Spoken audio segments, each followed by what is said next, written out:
Kaka, Bisaya. 싸게 나온 거예요. Kaya talaga kami makikipag-meet up.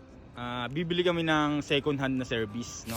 Anyong mga kabansot! Matagal ko nang gustong bumili ng sariling service dito sa South Korea. At sa halos 2 taon ko dito, sa wakas ngayong araw yung plano ko matutupad na. Bali may kasama nga pala tayo ngayong araw. Siya nga pala si Kelly Gaspi, yung ka-dormate kong pogi. Bali ngayon nga namin tatagpuin yung Korean na bibilhan namin. Nakilala namin siya sa Carrot App. Ano nga ba ang Carrot App? Ang Carrot App o Tanggun ay bilihan ng mga second hand na items dito sa South Korea. Kung saan makakabili ka ng mga murang gamit. Second hand na gadgets, ref, TV, sasakyan, bike, e-bike, etc. Marami pa. Bukod kasi sa mura ay good quality pa yung mga gamit na binebenta dito. Kasi ang mga Koreano mabilis siyang magpalit ng gamit or mabilis silang magsawa. Ang kagandahan pa sa Carrot App, kapag nag-search ka ng gusto mong bilhin na item, ang mabibilhan mo lang din ay yung mga kalapit lugar mo. Dahil automatic nga na ang ire-recommend sa'yo yung mga malalapit lang din sa location mo. O di ba convenient? Hindi mo na kailangan lumayo. Kaya kung mapapansin nyo ay naglakad lang din kami para i-meet up yung kadil namin na Korean. At sa paglalakad nga namin ay may nakasalubong pa tayong mga kababayan. Ay sa nagbablog Oo, nagbablog ako. May imi-meet kami ngayong araw dito sa IBK lang. Napalo ko siya kaya yun. Nakapalo ka sa akin. Thank you. Lagi mo nakapapanood mo yung yung mga pakalat-kalat ko sa Koreano. Kahit mihiga ka sa kanila. Sige pre. Nabi daw. Thank you Tuwa ko yung ganun ko.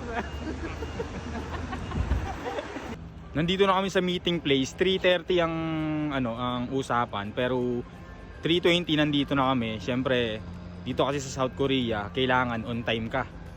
Hindi naman to katulad ng sa Pinas na uso yung Filipino time. Hinihintay na lang namin siya, i-chat ko na lang din siguro. A few moments later. So yung ka-meet up namin, malilate, napahiya pa ako ng konti. Sabi ko pa naman dito sa Korea walang Filipino time, malilate pala siya, walang niya yan. Baka hindi Koreano yun, pre. Di ba ang mga Koreano on time? Kaya nga. Ba't siya yung malilate? Labo kausap na. Inagahan pa naman natin. Kaya talaga kami makikipag-meet up. Bibili kami ng second hand na service. Malamig na kasi dito sa South Korea, so pag wala kang service, mahirap. Pag namamalengke ko, naglalakad lang ako, kaya naisipan kong bumili ng service para sa convenience na rin natin. Eto, may kakarating lang na sasakyan, may naka-hazard dito, di ko alam, baka eto na yun.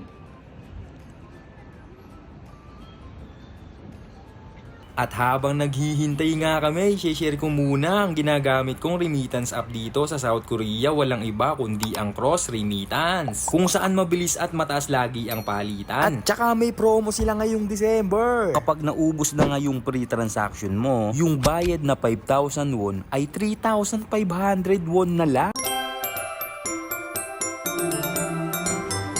So ayun, nandito na yung namin, ka-meet up namin. Babae pala ka. Babae pala yung nagbebenta. At mabilis nga lang ang mga naging transaksyon, kaya eto na. Yehey, thank you Lord. Nabili ko na yung pinapangarap kong bitek. Bitikleta. Aray ko. 주세요.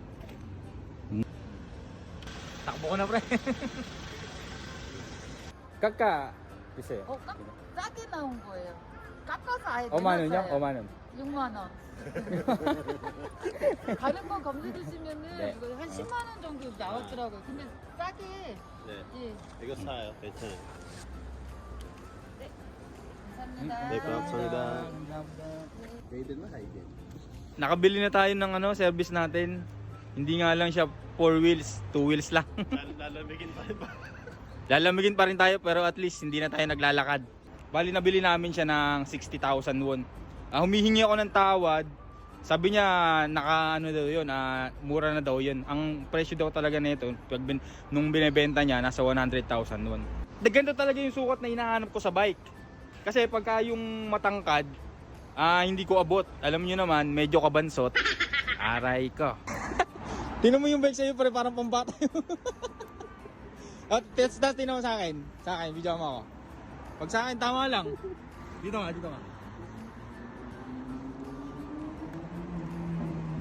Parang malaki pa sa akin.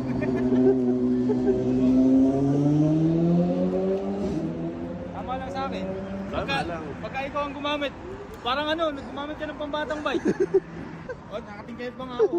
Dumaan na nga rin kami sa Daiso para bumili ng panlock. So yun lang muna ulit mga kabansot. Bans nga pala, bansot, pero mataas ang pangarap na gustong maabot.